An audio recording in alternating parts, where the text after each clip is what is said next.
आरिफ का मूड इस वजह से हुआ खराब। नफीस वारसी, रेहान को मैं क्या जवाब दूं? मुझे कुछ समझ नहीं आ रहा है। उसने मुझे मुश्किल में डाल दिया है।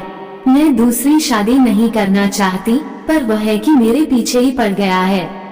मुझसे शादी करना चाहता है। मैं दोबारा उन दर्दों को सहन नहीं करना चाहती जो मैं पहले सहन कर चुकी हूँ। अब सब ठीक ठाक चल रहा है। मेरी जिंदगी सही दिशा में चल रही है। मैं खुश हूँ और मेरी बेटी भी। रेहान जानता है कि मैं तलाकशुदा हूँ और मेरी एक बच्ची भी है, 5 साल की। फिर भी वह मुझसे शादी करना चाहता है और मेरी बेटी को भी अपनाना चाहता है। पर शादी करके मैं दोबारा उस पीड़ा में नहीं पड़ना चाहती जिससे मैं निकल कर आई हूँ। रेहान पूछता है कि आखिर बात क्या है? तुम शादी क्यों नहीं करना चाहती हो? वजह क्या है? मैं क्या बताऊं? मेरी कुछ समझ में नहीं आ रहा है। वजह बताऊं भी या नहीं? बताऊं भी तो किस तरह? कहां से हिम्मत लाऊं? क्या इन दागों के बारे में उसे बता दूं? दाग, हाँ, ये दाग जो मिटने का नाम ही नहीं ले रहे हैं। अब तक ये दाग बहक रहे हैं यहाँ मेरे सीने पर।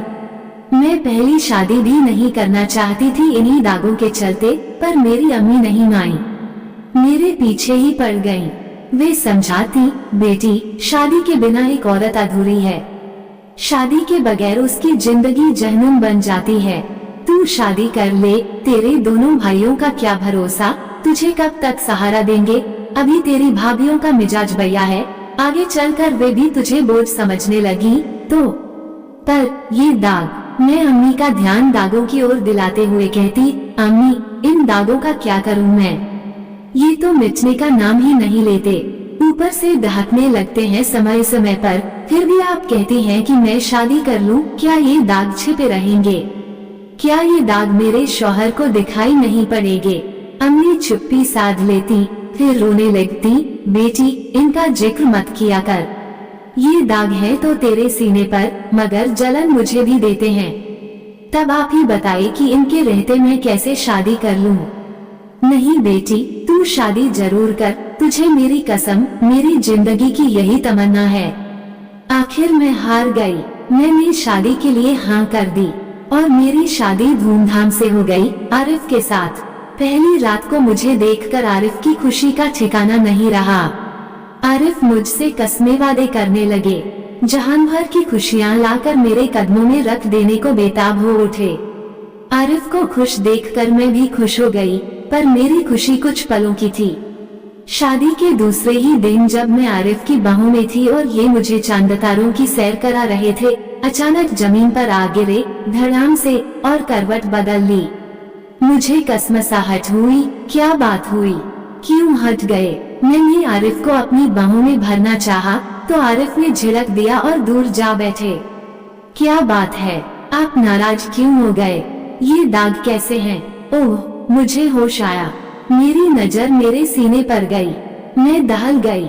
मैंने उसे दुपट्टे से ढक लिया। कैसे है ये दाग? बहुत खराब लग रहे हैं। सारा मूड चौपट कर दिया। किस तरह के हैं ये दाग? मैं आरिफ को अपने आगोश में लेते हुए बोली, ये दाग चाय के हैं। चाय के?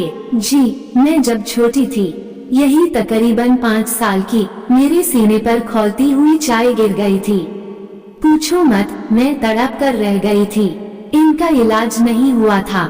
इलाज हुआ था और ये तकरीबन ठीक भी हो गए थे, पर क्या एक दिन इन जख्मों पर मैंने एक क्रीम लगा ली थी, तभी से ये दाग सफेदी में बदल गए। बहुत इलाज करवाया मगर सफेदपन गया ही नहीं। कहीं ये दाग वे दाग तो नहीं जिसका ताल्लुक खून से होता है? न बाबा, न वे वाले दाग नहीं है जो आप समझ रहे हैं। ये तो जले के निशान हैं। मैं आरिफ को अपने आगोश में भरकर चूमने लगी। आरिफ भी मुझे प्यार देने लगे। अभी कुछ देर ही हुई थी कि उनका हाथ मेरे सीने पर आ गया। देखकर उनका मूड फिर खराब हो गया। वे दूर हट गए। वे मुझसे दूर रहने लगे। मैं कोशिश करते करते हार गई। वे मेरे करीब नहीं आते। एक ही छत के नीचे हम दोनों अजनबियों की तरह रहने लगे। वे मुझसे नफरत तो नहीं करते थे, पर मोहब्बत भी नहीं। मुझे रुपए पैसे भी देते थे, पर प्यार नहीं।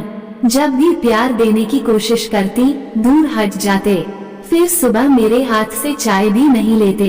चाय का नाम सुनकर उन्हें मेरे सीने के दाग याद आ जाते। मन उचाट हो जाता। इसी बीच मुझे एहसास हुआ कि मेरे अंदर कोई नन्हा वजूद पनप रहा है। मुझे खुशी हुई पर आरिफ को नहीं। उन्होंने एक फैसला ले लिया था, वह था मुझे तलाक देने का। उन्होंने मेरी कोख में पनप रहे वजूद को तहस-नहस करवाना चाहा। मुझे रजामंद करने में पूरी ताकत झोंक दी, पर मैं नहीं मानी और जीती रही उसी वजूद के सहारे। आखिरकार उस वजूद ने दुनिया में आंखें खोली। मेरा सूनापन कम हो गया। मैं उस वजूद से हंसने बोलने लगी, अपने गम को भूलने की कोशिश करने लगी। धीरे धीरे मेरी बेटी मेरी सहेली बन गई। अभी मेरी बेटी 2 साल की ही हुई थी कि यह हादसा हो गया। मैं अपने मायके में आई हुई थी। मेरे बड़े भाई के लड़के का अकीका यानी मुंडन था। आरिफ भी आए हुए थे। रात को खाना खाने के बाद आरिफ की आदत है पान खाने की। उस रात वे मेरे मोहल्ले की एक पान की दुकान पर पान खाने पहुँचे तो मेरी जिंदगी में मानो कयामत सी आ गई। वही पान की दुकान पर आरिफ ने मेरे बारे में सुना क्या रंजिशन उन्हें सुनाया गया। मेरे बारे में बातें सुनकर वे चकरा गए। गिरते पड़ते वे घर वापस आए तो मैं उनके चेहरे को देखकर भांप गई कि हो न हो कोई अनहोनी हुई है। मैं उनके पास पहुंची, पूछने लगी कि क्या बात है।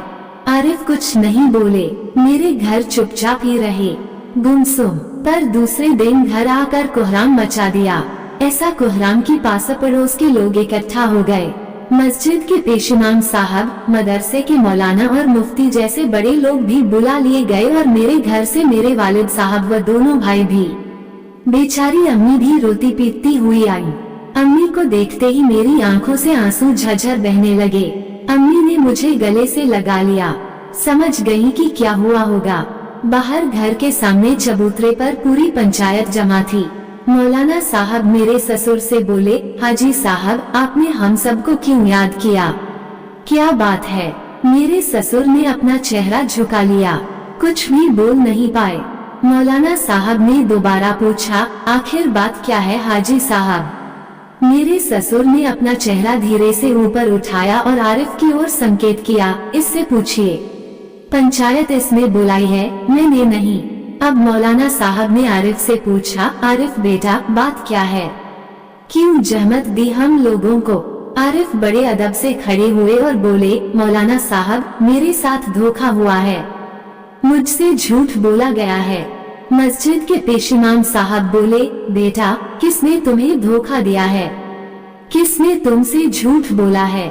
आरिफ तैश में बोले, मेरी बीवी ने मुझसे झूठ बोला है और धोखा दिया है, मेरी ससुराल वालों ने भी। मुफ्ती साहब बोले, आरिफ बेटा तुम्हारी बीवी ने तुमसे क्या झूठ बोला है, ससुराल वालों ने तुम्हें कैसे धोखा दिया है। हजरत ये बात आप मुझसे नहीं मेरी बीवी से पूछिए।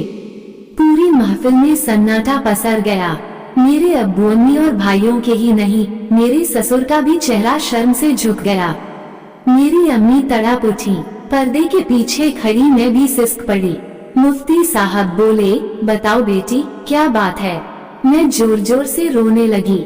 मेरी आंखों से आंसुओं का सैलाब उमड़ पड़ा, होंठ थरथराने लगे, जिस्म कांप उठा, मुझसे बोला नहीं गया। बोलती भी तो क्या। आरिफ ही खड़े हुए और तैश में बोले, हजरत यह क्या बोलेगी, बोलने के लायक ही नहीं है ये। सिर्फ यही नहीं, इसके घर वाले भी। मेरी अम्मी का रोना और बढ़ गया। मेरे अब्बू भी फाफक पड़े। भाइयों को गुस्सा आया, उनकी मुठियां भींच गईं, पर अब्बू ने उन्हें चुप रहने का संकेत किया और मैं सोच रही थी कि यह धरती फट जाए और मैं उसमें समा जाऊं, पर ऐसा होना नामुमकिन था। पेशइमाम साहब बोले, बात क्या है, मुझे बात भी तो पता चले। मेरी बीवी के सीने पर दाग हैं, उजले उजले चर्बी जैसी दिखाई पड़ती है। नजर पड़ते ही मुझे घिन आती है। पंचायत में दोबारा सन्नाटा छा गया। आरिफ बोलते रहे, ये बात मुझसे छिपाई गई है, हम लोगों को नहीं बताई गई। इतना कहकर आरिफ थोड़ी देर शांत रहे, फिर बोले, और जब मुझे इसकी जानकारी हुई तो मुझे मेरी बीवी ने बताया कि ये दाग चाय के हैं, जबकि जबकि क्या एक साथ कई मुंह खुले, जबकि ये दाग तेजाब के हैं। पंचायत में खलबली मच गई। आरिफ ने आगे बताया, कल मैं खैराबाद अपनी ससुराल में था। वहीं एक पान की दुकान पर मैंने दो लड़कों को आपस में बातें करते सुना। मैं नहीं जानता कि वे लोग कौन थे। उनमें से एक ने दूसरे से पूछा था कि यार उस लड़की का क्या हुआ। दूसरा बोला था कि कौन सी लड़की। पहला लड़का बोला था कि वही हाजी अशरफ साहब की लड़की जिस पर एसिड अटैक हुआ था। दूसरा लड़का बोला था कि अरे उसकी तो शादी हो गई, 2-2.5 साल हो गए हैं, अच्छा शौहर पाया है उसने। इतना सुनना था कि मेरे होश उड़ गए। आगे उन लोगों ने क्या बातें की मैं नहीं जानता, लेकिन हजरत मैं ये जानता हूँ कि मैं कहीं का नहीं रहा। पहले तो किसी तरह एक साथ बसर हो रही थी, मगर अब हम साथ नहीं रह सकते। मुझे इस झूठी औरत से नजात दिलाइए। आरिफ अपनी बात पूरी करके बैठ गए। पंचायत में कानाफूसी होने लगी। थोड़ी देर के बाद मुफ्ती साहब बोले, हाजी साहब आप कुछ बताएंगे, क्या मामला है? हमें कुछ समझ नहीं आया, एसिड अटैक कब और क्यों?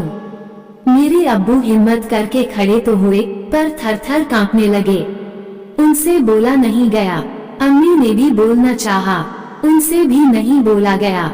बस खड़ी खड़ी रोती रही। आखिर में मैं खड़ी हुई। मेरे घर वाले धोखेबाज हैं या नहीं मैं नहीं कह सकती। हाँ, मैं ये जरूर कह सकती हूँ कि मैं झूठी हूँ। मैंने झूठ बोला है।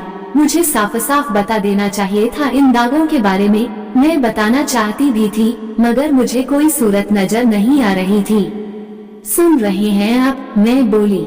आरिफ ने खड़े होकर बड़े गुस्से में कहा, ये और इसके घर वाले इसी तरह लच्छेदार बातों में उलझा देते हैं, झूठ पर झूठ बोलते हैं, झूठे धोखेबाज कहीं के। मुफ्ती साहब बोले, आरिफ खामोश रहिए, अदब से पेश आइए। आरिफ सटपटा कर बैठ गए। मुफ्ती साहब ने मुझसे पूछा, बेटी दाग का राज क्या है, बताएंगी आप? मैं फफक पड़ी। ऐसा लगा जैसे दाग दहक उठे, जलन पूरे शरीर में दौड़ गई। मैं बोली, मैं उस वक्त 11वीं जमात में पढ़ती थी। एक हिसाब से दुनिया जहान से अनजान थी।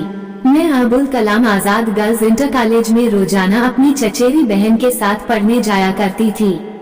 मेरी चचेरी बहन भी उसी स्कूल में पढ़ाया करती थी। इतना कहकर मैंने थोड़ी सी सांसें भरी और दोबारा कहना शुरू किया, मेरी चचेरी बहन की शादी जिस आदमी से हुई थी वह ठीक नहीं था, जुआरी शराबी था, उनको मारता पीटता भी था, इसलिए उन्होंने तलाक लेना चाहा था। वो शख्स तलाक देने के लिए राजी नहीं हुआ। बहन बेचारी मायके में बैठी रही और कॉलेज में पढ़ाने लगी। मैंने फिर थोड़ा दम लिया और आगे बोली, हर दिन की तरह उस दिन भी हम लोग खुशी खुशी कॉलेज जा रही थी। हम लोग कॉलेज पहुंचने वाली ही थी कि बहन ने मेरा हाथ पकड़कर मुझे अपनी तरफ खींचा और चिल्लाते हुए बोली कि भागो भागो। मैंने देखा सामने वही जालिम शख्स खड़ा था। वो पहले भी 1-2 बार बहन के सामने आ चुका था, उनका रास्ता रोक चुका था, उन्हें जबरदस्ती अपने घर ले जाना चाहा था।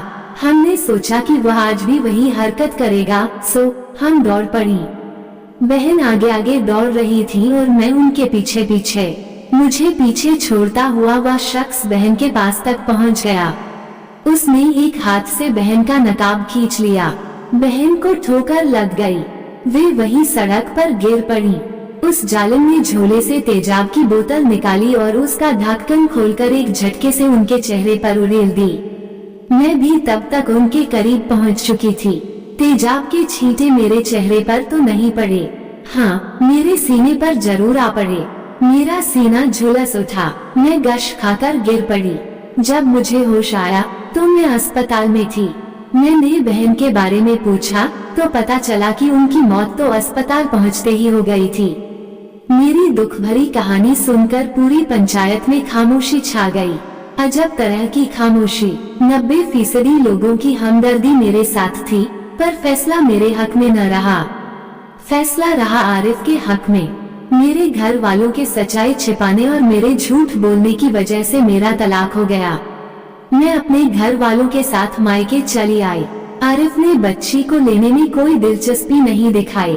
यह मेरे लिए अच्छी बात हुई। मैं अपनी बच्ची के बगैर एक पल जिंदा रह भी नहीं पाती।